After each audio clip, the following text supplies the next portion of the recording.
Marabai zuwa Khalil TV Plus. Ka danna subscribe sannan ka danna alamar ƙararrawa ta yadda za a sanar da kai sabbin shirye-shiryenmu da zarar mun ɗora. Ina muku maraba izuwa sashe na dogon labari a babin soyayyata da wata bamisiriya a Cairo kashi na 5. Ba zan manta ba, ina gaya muku cewa haka muka yi ta yi sai da muka shafe kwanaki 6 muna haka da su. Ƙarshe na haɗu da wasu suka rufe ni da duka bayan na musu gaddama.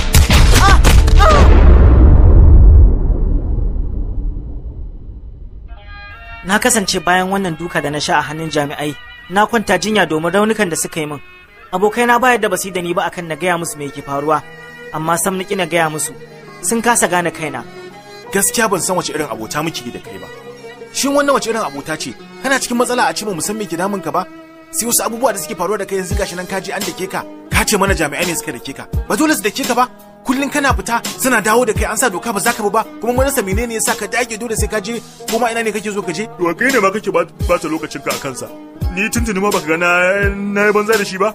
Ai hamagancin nasa giredi ne, shi yasa ni ma kaga bana kula shi kawai. Me kuma wannan kaza gata cinye da Allah. Ana magana mai muhimmanci kana magana wata kaza. Kana da malam kaza ce bata da muhimmanci?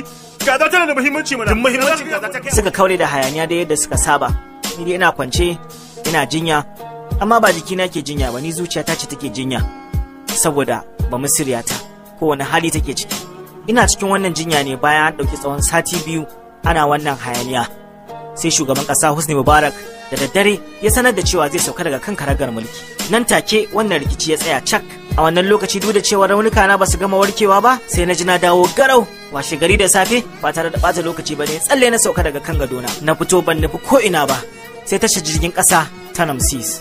Na isa wannan tasha da misalin karfe 8 na safe. Da sauri da sassafa na karasa wajen da wannan baiwar Allah take sana'ar sai da shayinta. Amma ban yi dace ba, domin babu ita, ba na'urar shayinta. Haka na nemi waje na zauna, daidai inda na zauna sati 2 da suka wuce.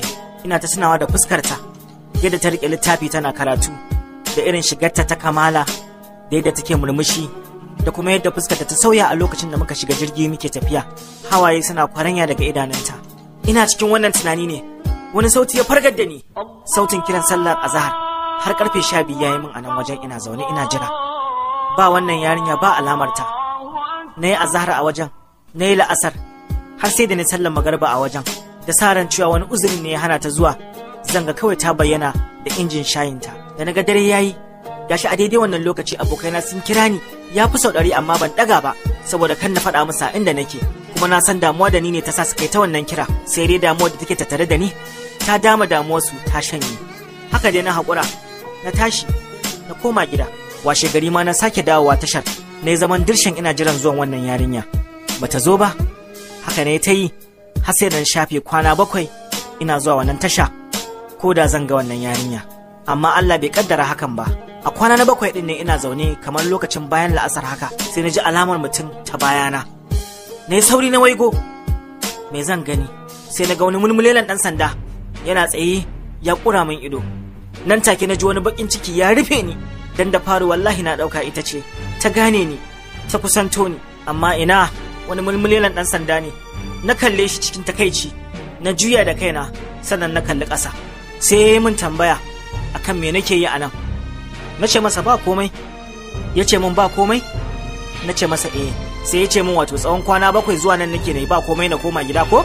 Na yi shiru. Kasancewar kasar Masar akwai tsaro sosai, ashe duk lokutan da nake zuwa wannan tasha jami'an tsaro suna hankalce da ni. Ya sake tsare ni da ido, ya ce min lalle na gaya masa me nake zuwa yi a wannan tasha. Na ce masa wallahi ba komai, kawai zuwa nake yi. Nan take kawai sai na ga wasu jami'ai su biyu su ma sun karaso, sun tsaya daga bayansa. Nan take yi musu alama da hannu akan su kama ni. Suka zo kamar wasa, suka daga ni suka samun ankwa, sai gama ofishin 'yan sanda.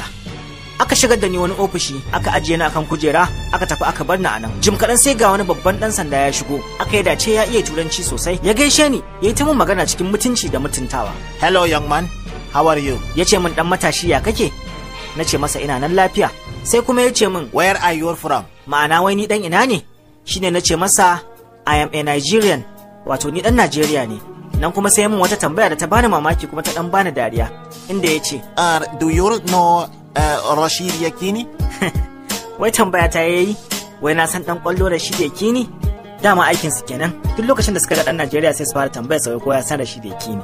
Abin yakan min daɗi amma kuma yakan ban takaici ta fuskar cewa mu 'yan Najeriya ba ma jinjina baiwar da Allah ya mana, sai dai wasu su jinjina mana. Sai na ba wannan ɗan sanda amsa kan cewar na san da shi da yake ne, duk da dai cewar ni ba mai kallon ƙwallo ba ne. Haka da ya ta jana da labarai har dai ya samu na sake da shi. Ƙarshe dai na bashi labarin duk abin da ya faru da kuma dalilin da ya sa ne sati ɗaya ina zuwa wannan tasha ta Ramses. Haka ya yi shuru bai ce komi ba da ɗan wani lokaci, yana ta ƙura min ido. Can sai ya ce min, I believe you, but you have to promise me something. Wai ya yarda na magana ta amma yana so na yi masa alƙawarin wani abu. Na tambaye shi menene? Sai ya ce min, Whenever you meet this girl, I will really like to see her and I will help you. Wai duk lokacin da na samu nasara haɗuwa da wannan yarinya, lallai yana so ya ganta, kuma zai taimake ni. Alhamdulillah.